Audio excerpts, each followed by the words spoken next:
When my dad remarried, I wasn't sure what to expect. I had just turned 17, and high school already felt like enough of a circus without the added drama of a blended family. But when my new stepmom, Linda, moved in with her 15-year-old daughter, Amber, things changed in ways I could never have predicted. Amber was the complete opposite of me, where I was more reserved and quiet.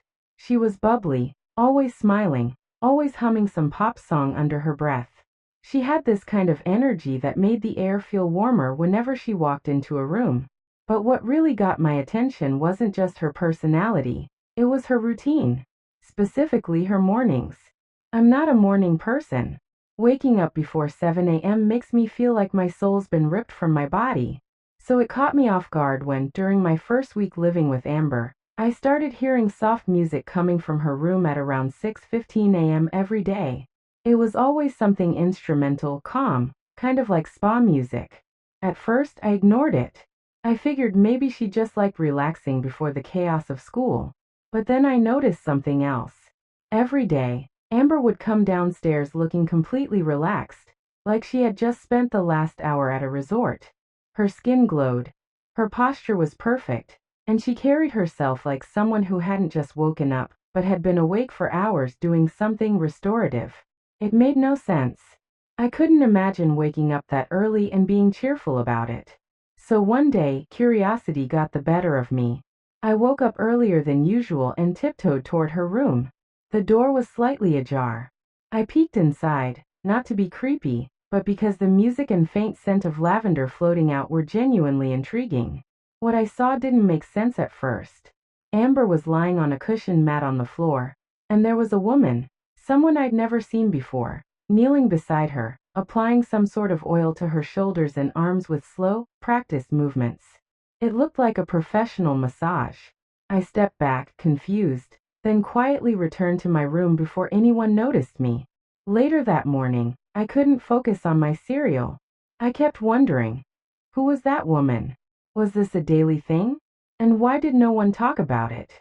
The next few days confirmed it wasn't a one-off.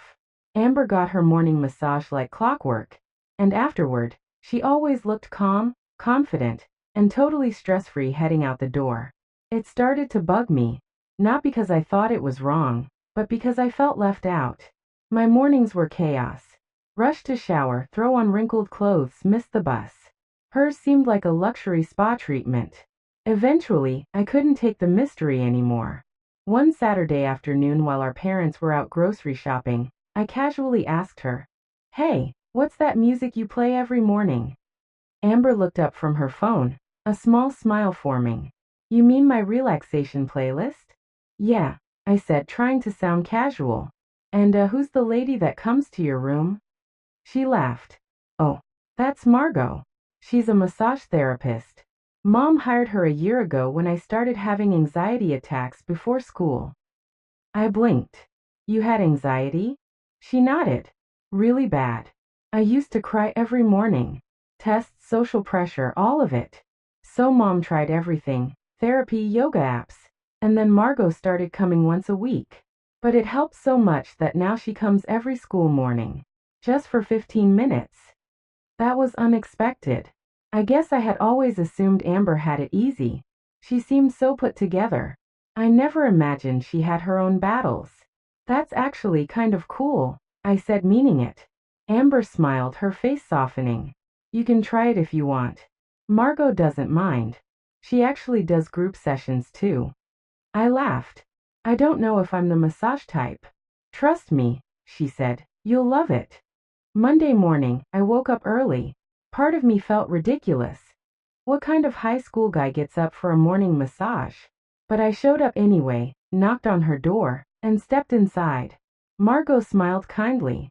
"So this is the brother I've heard about," she said. "You're welcome to join. We'll just keep it short today." I lay down awkwardly on a second mat while soft music played in the background. Amber lay next to me, already deep into her usual session. Margot started with my shoulders, and within minutes, I felt my muscles unwind in ways I didn't think possible.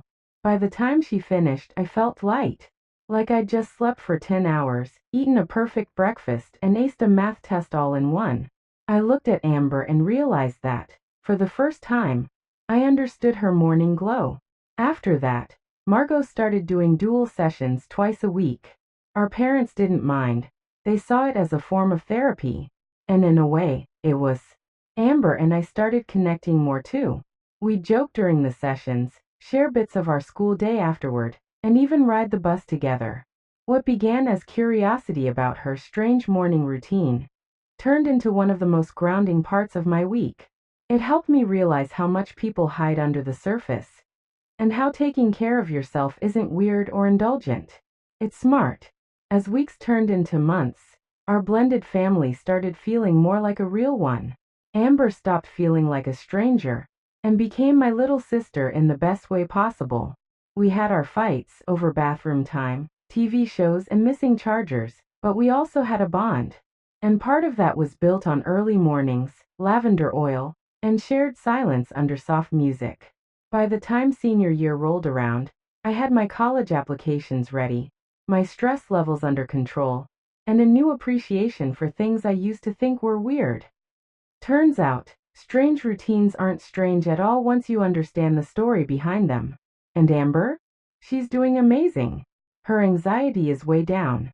She's on the debate team now, confident, fierce, and still humming pop songs under her breath every morning. Sometimes I still wake up early, even on weekends. Not because I have to, but because I want to. Because some mornings, you just need a reminder that life isn't about rushing out the door. It's about taking a breath, stretching out, and maybe, just maybe, listening to your stepsister's playlist for a while.